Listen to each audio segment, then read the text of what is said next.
Sa video na ito, samahan niyo akong tuklasin ang kwento ni Leah, isang batang bumalik sa kanilang probinsya para sa fiesta.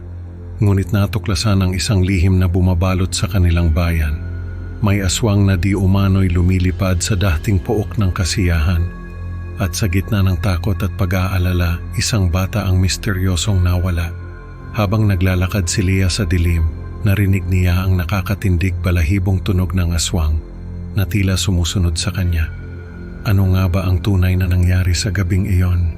At bakit tila may anino ng aswang na patuloy na sumusunod kay Leah? Tawagin niyo na lang akong Leah. Ito ay nangyari sa akin noong 2016. Umuwi ako noon sa amin sa probinsya para sa fiesta. Sa bayan namin ay may tinatawag na dating pook ng kasiyahan.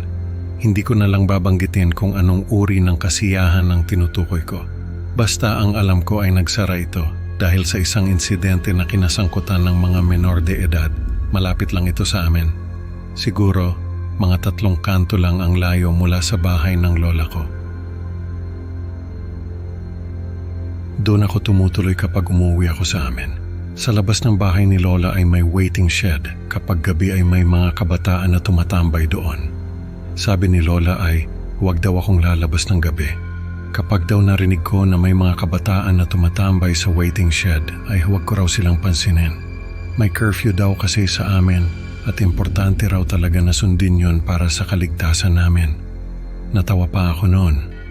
Sabi ko kay lola, baka naman ayaw niya lang akong lumabas ng bahay. Alam ko kasi na may mga babala noon sa amin na kapag gabi ay may lumalabas na aswang. Hindi ko na matandaan kung anong uri ng aswang.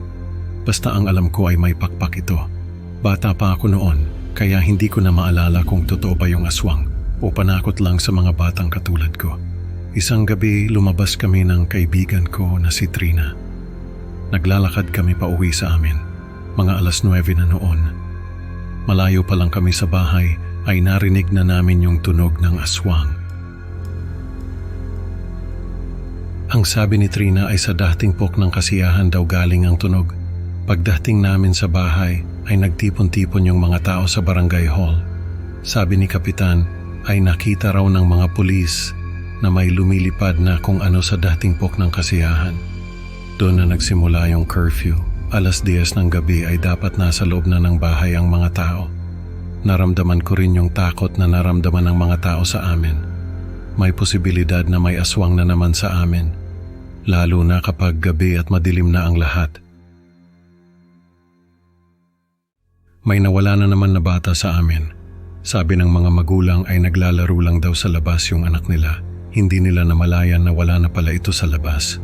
Ang hinala ng mga tao ay kinuha ng aswang yung bata at dinala sa dating pook ng kasiyahan.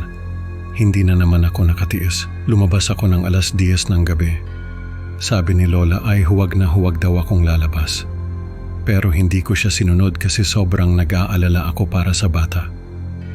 Baka sakaling makita ko siya, naglakad ako papunta sa dating pook ng kasiyahan. Habang naglalakad ako ay narinig ko yung tunog ng aswang. Parang may malamig na hangin na dumaan sa batok ko. Napatigil ako. Sinundan ko yung tunog. Nasa itaas pala ako ng puno. Nakatingala ako at hinahanap ko yung aswang. Nung marinig ko yung pagaspas ng pakpak ay saka lang ako natauhan. Tumakbo ako pa uwi sa amin.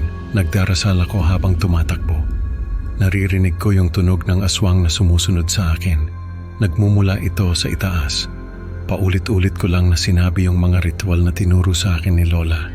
Pagdating ko sa amin ay nagtatakbuhan din palabas yung mga tao. Naririnig din nila yung tunog ng aswang. Nagdasal sila ng malakas parang may nagaganap na malaking misa. Sabi ni lola, ay protektahan daw ako ng mga dasal nila. Ramdam mo yung takot at pag-aalala ng mga tao habang nagkakaisa sila sa pagdarasal. Kinabukasan ay nalaman ko na may mga tao pala na nagbantay sa paligid ng bahay namin. Pero wala silang nakita na lumilipad na aswang. Hanggang ngayon, parang usok na lang na naglaho yung bata at hindi na natagpuan. Nagising naman ako na walang sugat sa katawan.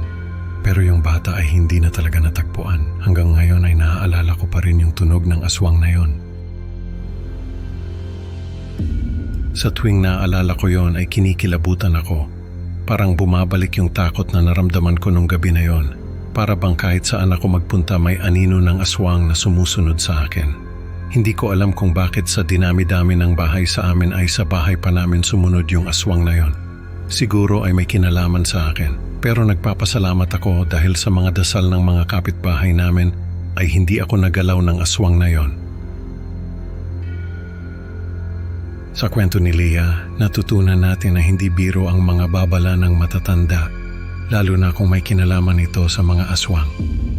Maraming salamat sa pakikinig, mga ka-creepy Pinoy. Huwag kalimutang i-like at i-subscribe para sa mas marami pang nakakatakot na kwento. Hanggang sa susunod na upload mga kaibigan, tandaan baka may anino ring sumusunod sa inyo.